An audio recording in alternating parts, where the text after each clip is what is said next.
You're watching Boom Bust, and these are some of the stories that we're tracking for you today.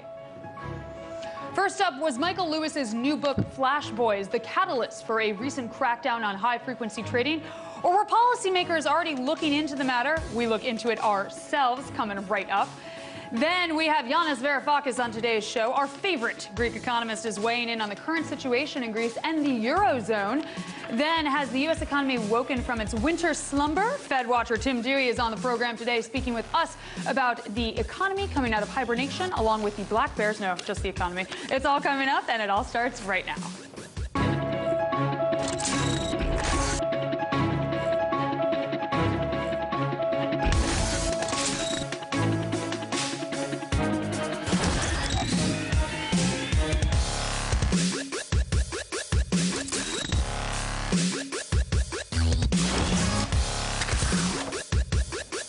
In the aftermath of Michael Lewis's fantastic new book, Flash Boys, which I just finished reading, lawmakers the world over are looking to crack down on high-frequency trading.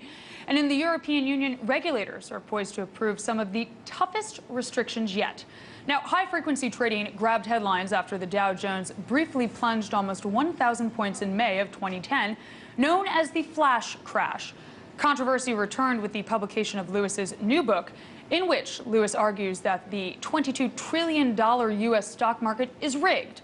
Rigged in favor of speed traders, who he says prey on slower investors by getting faster access to information. Now, crackdowns in the EU are part of a revamping of market legislation, ranging from commodity derivatives speculation to investor protection.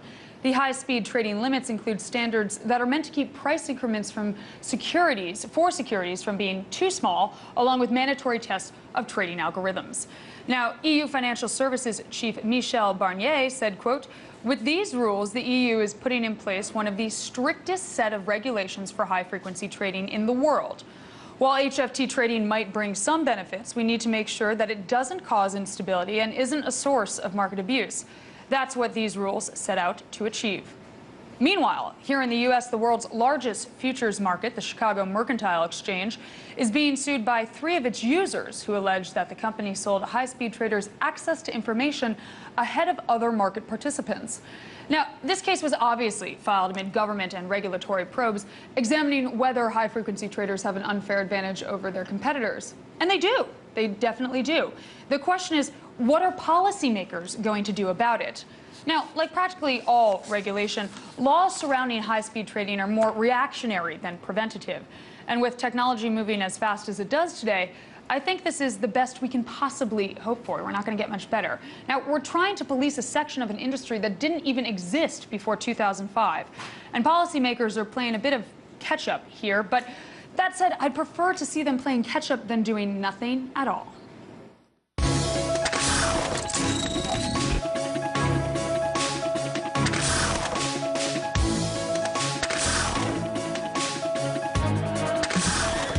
Yanis Varoufakis is a professor of political economy at the University of Texas, Austin, and an expert on the European sovereign debt crisis. He's also the author of the book, The Global Minotaur. Now, last time Yanis was on the show, back in February, he spoke about Greece and noted many were saying that Europe, including Greece, was in a recovery. Now, on the back of that positive sentiment, Greece is now back in the public debt markets, issuing a 5-year bond for the first time in 4 years at the low yield of 4.95%. However, if one looks at the real economy, as Varoufakis does, it's another story altogether. Now, real GDP and investments are down, and unemployment is way up in Greece. Austerity isn't a badge of honor. It's supposed to be a formula for success. But has it been? Now, I spoke to Dr. Varoufakis to find out what the best formula for future economic success is, and I started by asking him what the low bond yields in Greece mean. Take a look.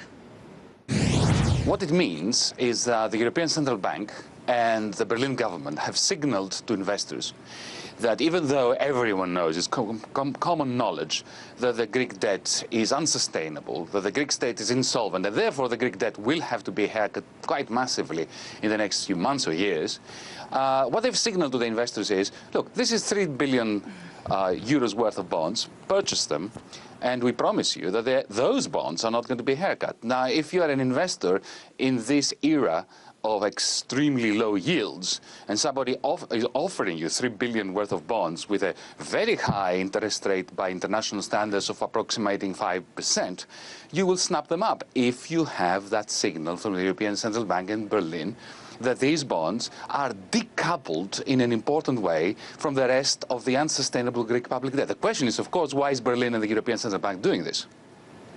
It is a great question. Now, I want to say that Felix Salmon, he posted 5 reasons for Greece's bond yield. I'm going to read them to you. Now, 1, pure momentum trading. 2, reaching for yield due to low rates. 3, speculation on price appreciation. 4, special issues preventing default. 5, ECB QE. Now, I want to ask you, Yanis, which of these reasons seems most reasonable for why the yields are so low? These 5 reasons are overthinking the matter. Matters are much, much simpler than that. What is happening is this. We have European Parliament elections in May. Mrs. Merkel, Mr. Draghi, and the European Commission in Brussels want to declare victory on the Greek front prior to the May 25 elections in Europe. And the way they're doing this is by saying, okay, Greece has returned to the money markets. So we are out of the woods. The crisis has been contained. Europe should rejoice. A bond issue before the May election allowed the politicians and the bureaucrats in the European Central Bank to make that declaration. It reminds me of generals of yesteryear who, faced with defeat, declared victory and went home. This is more or less what's happening. So investors know that these particular bonds will not be haircut. They've been politically supported by promises from the ECB in Berlin in the context of this political game in view of the May European elections, and therefore they purchase them. It's very simple. All right, then don't have to overthink this one. I like that. Now, yesterday, we noted some economic statistics from a piece in the Financial Times by Wolfgang Munchau, and I want to read them to you. Here are some of the stats. Now, first, we have real GDP was down at 23.5%, investment down at 58.4% from peak. Then we have number 3, employment at 26.7%. Youth unemployment is number 4. That's at 60.4%. That stat actually blows my mind. Then we have bank loans to businesses still contracting. Moving on, non-performing loans are 38% of total credit outstanding.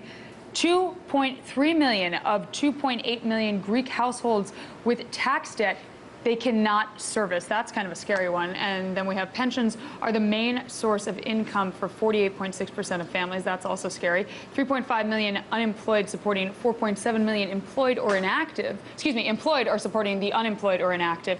And then I want to ask you, is this the case of it just being darkest before dawn? What's your opinion on the matter? I couldn't possibly disagree, since Wolfgang Munchau in his article quotes as a source for these figures me. So obviously I agree with him. But it's actually worse than that, Erin. It's worse than that because one could say that, okay, here we have a country that went bankrupt a few years ago, both its private sector and its public sector. And it's quite natural that it was a bubble economy, the bubble burst, there's been a wholesale shrinkage of that bubble. Along with that comes a bit deep recession, a fall in GDP, a massive increase in unemployment, all those statistics that you mentioned. But the official narrative of the European Union is that, yes, we have fallen a long way down, but now we're bouncing back. That is where the lie is. So it doesn't make much sense to be looking at what has happened in the last 5 years. Everybody would agree, even the Greek government in Berlin would agree that it's been a quite catastrophic collapse. The disagreement, and that is the crucial point, concerns what's been happening in the last 12 months. The European Union is celebrating the stabilization of Greece and its prospects for recovery. I don't see them. If you look carefully at the data for the last 10, 12 months, you will find that in the last 10, 12 months, in the last 6 months, we have had a situation where investment has turned negative. Not only is it falling, it has turned negative if you take into account depreciation costs. And credit to profitable small and medium-sized businesses has been dropping in the last 2-3 months constantly. Now, an economy that has fallen that far down and which continues to see a reduction in investment and a reduction in bank credits, cannot be thought of as one that has stabilized. All these rumors of Greece's stabilization and impending rebirth are just part of a sinister political game that is being played by the powers that be in Europe prior to the May European elections. And you will see that when the elections are out of the way, we are going to see further talk of the continuing shrinkage and stagnation of the Greek social economy. Scary stuff. Now, Yanis, I want to ask you, what happens if some event like the Ukraine crisis negatively affects European growth so much that we get a recession in the periphery again? Now, basically, what happens if the Greek economy, Greek debt yields, and Greek political stability go away? We do know, don't we, that the European Union has not managed to overcome the Eurozone crisis. That what it has managed to do is to stabilize financial markets, while underneath that financial stability, the tectonic plates in Europe are shifting in terrible ways, condemning whole swathes of Europe into a recession. In Italy, in Spain, in the real economies of those parts of the periphery, while at the same time the whole of the European Union is being buffeted by deflationary forces. The European Central Bank is doing absolutely nothing to counter. Now, this chicken game, this sordid chicken game between the European Union and Russia over Ukraine is threatening to deepen these forces of deflation. We have, on the one hand, Russia finding it very hard in the bond markets to refinance the debts of Russian corporations. And at the same time, we have almost 900 billion euros that European banks and interests have lent to Russia.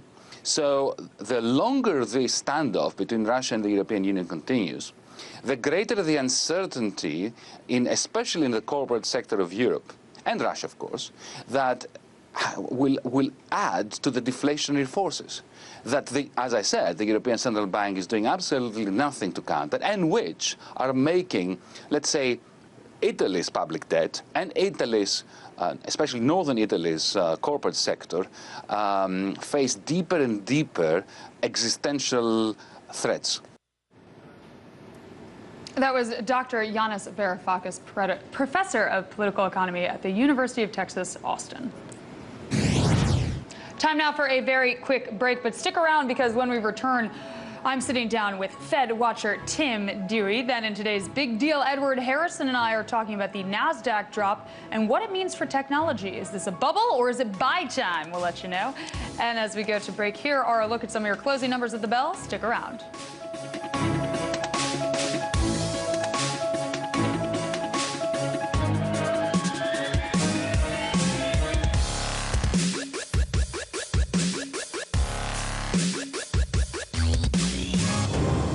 Nothing has been done this complex by the military since World War II. This is, quite frankly, in historical terms, the Berlin airlift in reverse. We've already seen a 747 go down at Bagram, some load shifting on takeoff, cause the aircraft to become unstable and fall.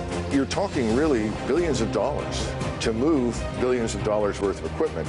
At what point is the cost no longer worth the investment? What are your thoughts on what's been going on in Washington? Well, it's a mess, Larry. I mean, the whole country is being scoffed at and laughed at. Enough is enough.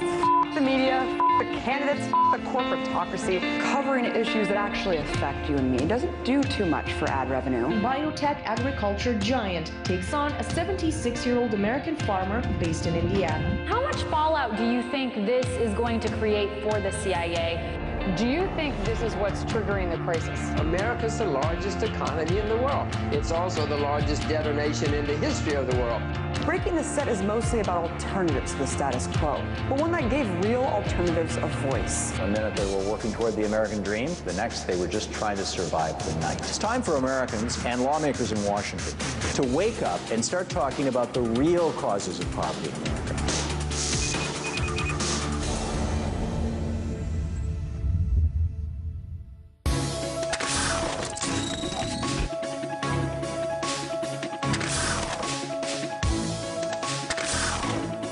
Welcome back to the show. Now, Tim Dewey is a professor of economics at the University of Oregon.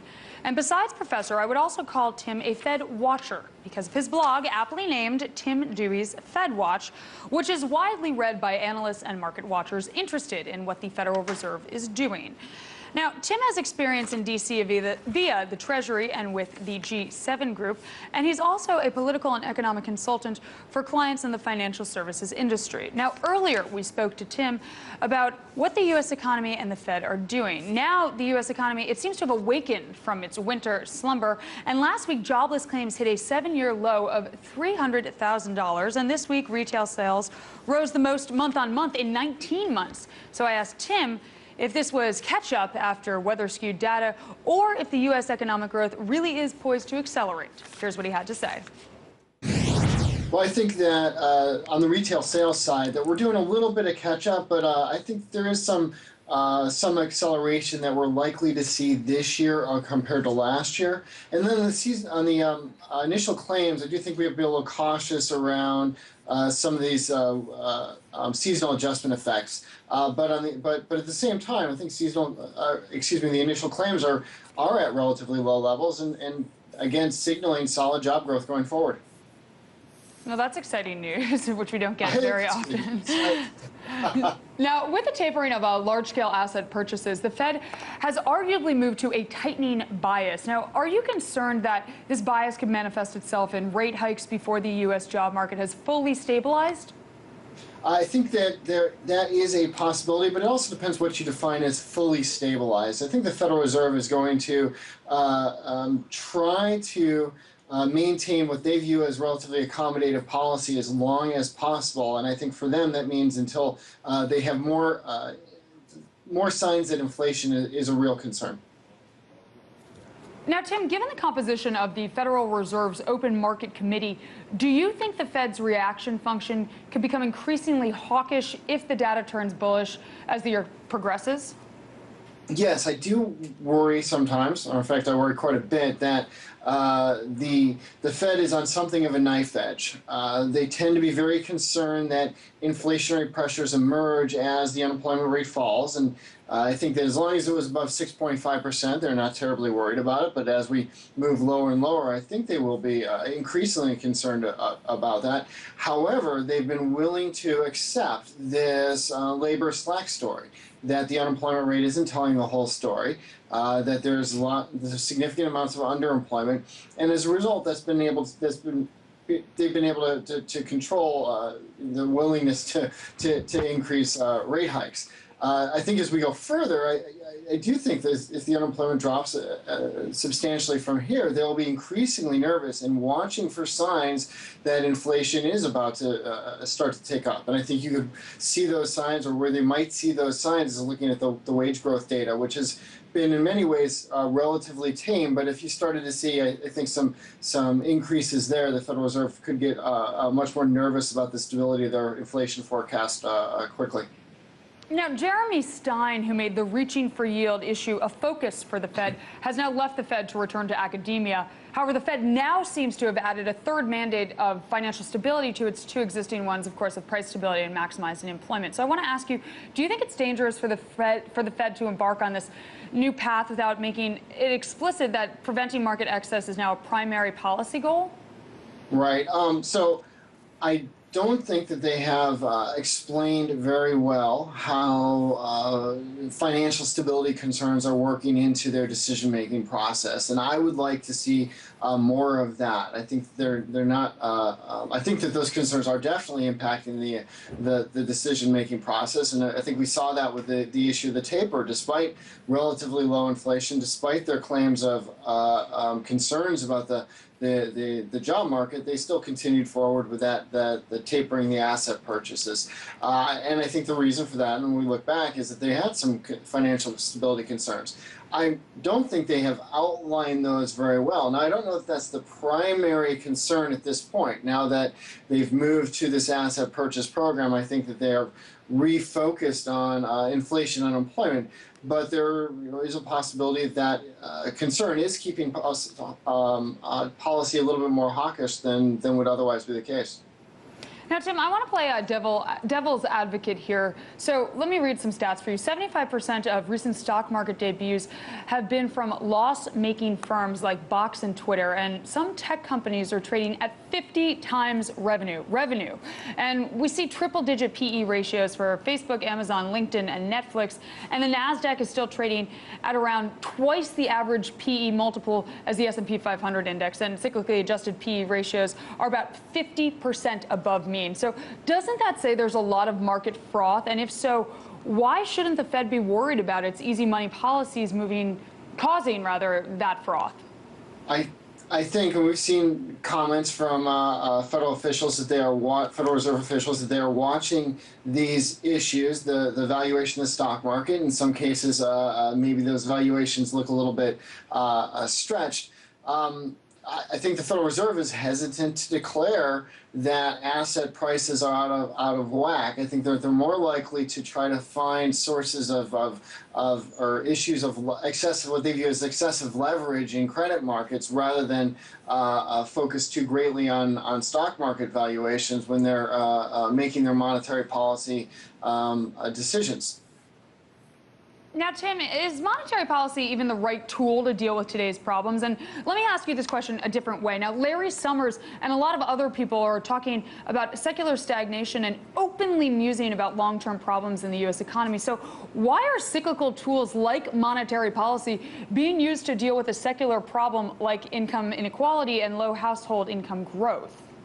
Right, and that's an excellent question. And arguably, what's going on is that monetary policy is picking up the slack from fiscal policymakers. Is that fiscal policymakers have turned toward deficit reduction, and as a result, they don't have their eyes focused on this stability, these secular stagnation issues. And so we've left more and more of this decision making to monetary policy, and there's only so many tools monetary policymakers have, and that's essentially interest rates and large scale asset purchases, and they don't have the ability to affect some of these structural issues in the same way that we would think fiscal policymakers have. That was Professor of Economics at the University of Oregon, Mr. Tim Dewey. Time now for today's Big Deal.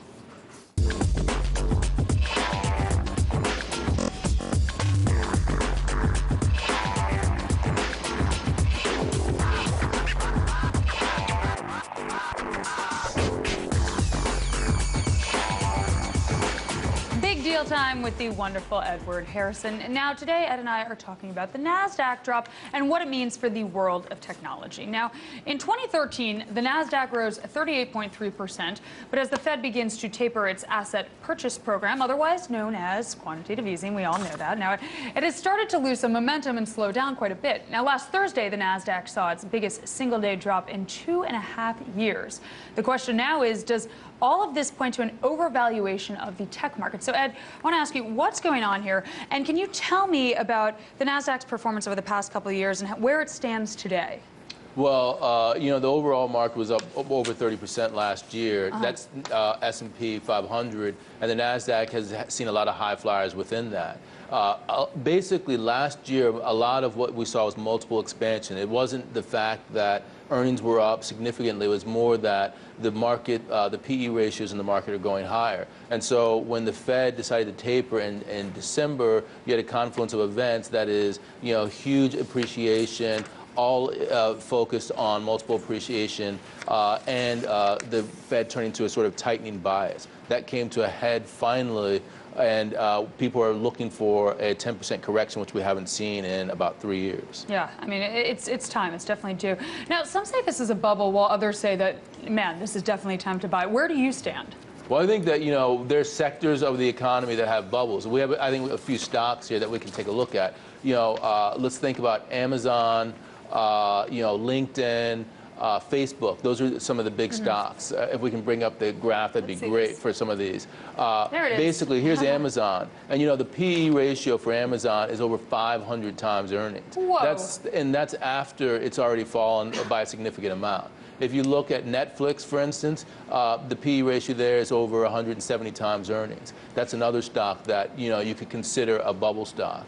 I think we have one more here of the three. This one's LinkedIn, 700 times earnings, and that's after a huge correction there. So even if you think that the earnings are fairly low because there were some anomalous factors, those are huge numbers. There's no way that you can justify that on a valuation basis, and I think that that's an indication of huge market froth in general, and in these particular stocks bubbles. I mean, it looks super frothy to me, if you ask me. Definitely. I want to ask you, what's the relationship between quantitative easing and the NASDAQ, and does this or is this contributing to the bubble?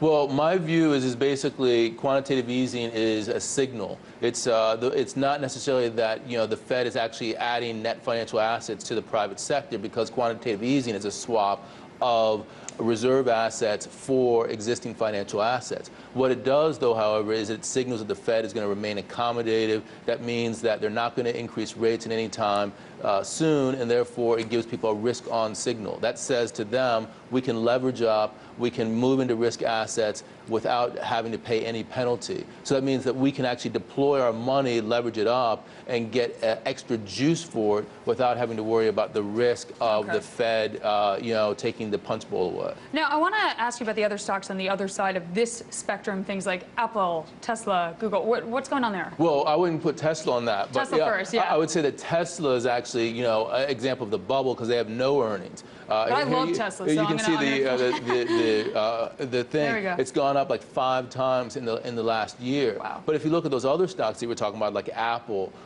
Google, you're talking about Microsoft, Cisco. These companies, they have more traditional PE ratios. And what it shows you is that within the tech sector, there's a bifurcation there. I think people like Mark Andreessen, they've talked about the fact that there is no bubble. And if you look at these stocks, you could say, yes, there's no bubble. But these stocks are not the same stocks as they were in, say, 1999. Yeah. These are stocks that are an example of,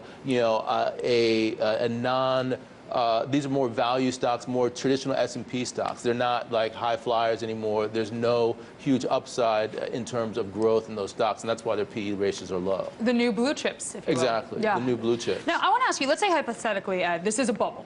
What happens next? Where do we go from here? Well, the question we have 10 seconds. I'm sorry. Is what happens to the economy and what happens with accommodation. If the Fed is less accommodative, bad things are going to happen. If the economy falls out of bed, bad things can happen. Otherwise, it can keep on going up. Ed, as always, thank you. You rock. That's all for now, but you can see all segments featured in today's show on YouTube at youtube.com/boombustrt. We also love hearing from you, so please drop us a line on Facebook, facebook.com/boombustrt.